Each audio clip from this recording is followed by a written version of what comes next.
आज कार्तिक मास की पूर्णिमा है और कार्तिक मास की पूर्णिमा का पर्व बहुत पवित्र पर्व होता है। 30 स्थानों पर पवित्र नदियों पर सरोवरों में जा करके स्नान करके और सब लोग अपने पापों का प्रायश्चित भी करते हैं। बहुत बड़ी मान्यता यहाँ की है। पिछले साल यहाँ कोरोना के कारण से ये पवित्र पर्व नहीं मनाया जा सका था, लेकिन इस बार फिर हमने कोरोना की जितनी भी मर्यादाएं हैं उनको ध्यान में रखते हुए इस पर्व को मनाने की फिर से छूट दी थी और लाखों लोग यहाँ आए हैं। आज देव दीपावली का भी दिन है। देव दीपावली जो सामान्य दीपावली होती है अमावस्या के दिन, उससे ठीक 15 दिन देवों की दीपावली होती है। तो आज देव दीपावली का भी ये दिन है। गुरु नानक देव जी का जयंती का दिन है। तो इसलिए एक ऐतिहासिक दिन, कई ऐसे पर्व आपके माध्यम से, इन सब पर्वों की मैं हरियाणा की जनता को अपनी ओर से, हरियाणा सरकार की ओर से, सबकी ओर से बहुत बहुत बधाई और बहुत बहुत शुभकामना देता हूँ। बंधुओं, हम लोगों ने सांस्कृतिक दृष्टि से बहुत चीज़ों का विकास किया है, जिसमें कपाल मोचन क्षेत्र के अंदर भी जब जब जो चीज़ें हमारे ध्यान में आई वो हमने कराई हैं। यहाँ से सरस्वती नदी का उद्गम स्थान आदि सड़क, इसको भी कुछ 4 मार्गी बनी है, 4 मार्गी बन गई है और कुछ थोड़ा 5 किलोमीटर का टुकड़ा वो बचा है, उसको भी पूरा करेंगे। इसी प्रकार से काठगढ़ रामपुर गंडा की ये सड़क, अहड़वाला में राजकीय महाविद्यालय, सिंधु दर्शन योजना, कैलाश मानसरोवर यात्रा, गुरु दर्शन यात्रा, गौरवमयी संस्कृति को बढ़ावा देने के लिए हमारे निरंतर जो प्रयास हो रहे हैं, उसमें कुरुक्षेत्र का जो हमारा अंतर्राष्ट्रीय गीता जयंती महोत्सव, ऐसे बहुत ऐसे कार्यक्रम हमने किए हैं जिसमें देश की सांस्कृतिक जो हमारी धरोहर है वो बची रहे और ऐसे तीर्थ स्थानों के दर्शन जनता को सुलभ हो जाए, इस प्रकार की हमने सब योजनाएं बनाई हैं। आज आपको सबको बहुत बहुत शुभकामनाएं, बधाई। सबसे बड़ी बात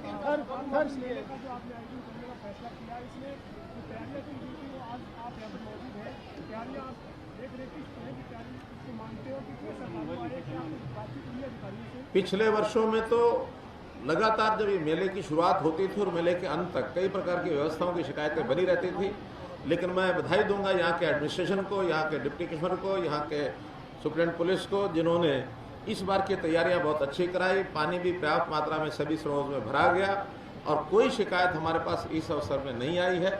जहाँ तक किसी एक समय की अधिकतम जो यात्री संख्या है, जो दर्शनार्थी संख्या है, वो 2 लाख तक आंकी गई है। 3 दिन से लोगों का आना जाना ये लगातार लगा हुआ है, लेकिन कल सायकाल का जो पवित्र यानी इस त्यौहार की जो सायकाल होता है, जब रात्रि मध्य रात्रि को लोग स्नान करते हैं, तो ऐसे 2 लाख की संख्या कल शाम की थी। इससे पहले बहुत लोग दर्शन करके वापस भी जा चुके हैं। बहुत अच्छा सफल ये कार्यक्रम रहा है।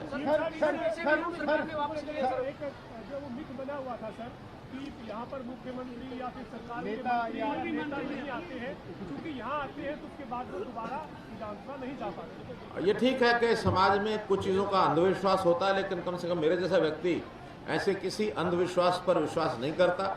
ये जो मिथ आपने बताई है, मुझे जानकारी दी गई है कि 1970 के बाद यहाँ कोई मुख्यमंत्री नहीं आया। पहले यहाँ हरियाणा के, पंजाब के मुख्यमंत्री आते थे, लेकिन 77 के बाद कोई आया नहीं है। जब मुझे ये पता लगा, बहुत कम दिन पहले ही मुझे ये पता लगा, तो मैंने निर्णय किया कि मेरा कोई भी कार्यक्रम होगा, मैं 19 तारीख को प्रातःकाल, आज मैंने 2 बैठकें अपनी कैंसिल करके और स्पेशली कपाल मोचन इस पवित्र त्यौहार पर दर्शन करने के लिए आया हूँ। पंचस्नानी मैंने की और मुझे लगता है कि इस प्रकार के अंधविश्वासों पर विश्वास नहीं करना चाहिए। इससे पहले मुझे बताया गया था कि मधुबन ऐसा क्षेत्र है जहाँ कोई मुख्यमंत्री नहीं गया पिछले 30 सालों से लगभग, वहाँ भी मैं 3 बार जाके आया हूँ। और कपाल मोचन में भी आज तो मैं मेले के अवसर पर आया हूँ, एक बार मैं बीच में भी पहले आके जा चुका हूँ। आदि बद्री जाते समय एक बार मैंने दर्शन यहाँ के उस समय भी किए हैं। यहाँ पे और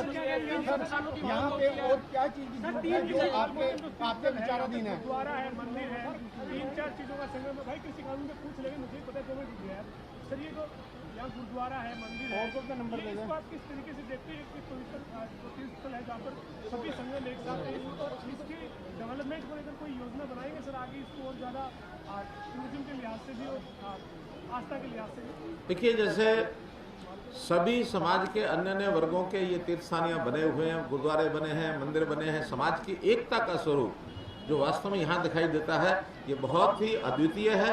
और ऐसे स्थानों को विकसित करने के लिए, जैसे कुरुक्षेत्र को हमने विकसित किया और एक जिसको कहना चाहिए अंतर्राष्ट्रीय स्तर का वो हमारा सांस्कृतिक केंद्र बना है, ऐसे भी इन स्थानों पर यहाँ भी आसपास, जैसा हमारा ये स्थान कपालमोचन है, बिलासपुर है, आदि बद्री स्थान है, लोहगढ़ है, मंत्रा देवी, ऐसे बहुत से तीर्थ स्थान हैं जो आसपास हैं। यहाँ हनुमान मंदिर, पंचमुखी हनुमान मंदिर है, वो भी बहुत अच्छा तीर्थ स्थान है। तो ये जो आसपास के क्षेत्र हैं, इनको सबको जोड़ते हुए और कलेश्वर से और कालका ये मार्ग, इसको तीर्थाटन का भी, यानी तीर्थ यात्री भी यहाँ आए, और हमारा जो टूरिज्म है, टूरिज्म पर्यटन के क्षेत्र भी यहाँ बहुत है। तो ऐसे ही पूरे क्षेत्र के अंदर हम डेवलपमेंट करने वाले हैं। मोरनी हमने शुरू कर दिया है, कलेश्वर हमने शुरू कर दिया है। यहाँ भी इंफ्रास्ट्रक्चर जो है पूरा बनाया जा रहा है। आज भी संतों ने कुछ मांग रखी है, डिप्टी कमिश्नर को मैंने बताया है कि उन सब चीज़ों पर विचार करके कोई यहाँ का प्लान बनाए, और प्लान बना करके जैसा यहाँ के बारे में बताया जाएगा वो हम करेंगे। यहाँ एक स्कूल बताया, उसकी चारदीवारी नहीं है, उन्होंने मंजूर कर दी है कि उस स्कूल की चारदीवारी बनाई जाएगी। उस स्कूल की संबद्धता, अगर कोई अड़चन नहीं है तो निश्चित रूप से उसकी संबद्धता भी हमारा शिक्षा विभाग उसके साथ की जाएगी, ताकि यहाँ शिक्षा के क्षेत्र में, कौशल क्षेत्र में यहाँ के लोगों को रोजगार, पर्यटन, तीर्थाटन सब चीज़ों को आगे बढ़ाया जा सके। बहुत बहुत धन्यवाद।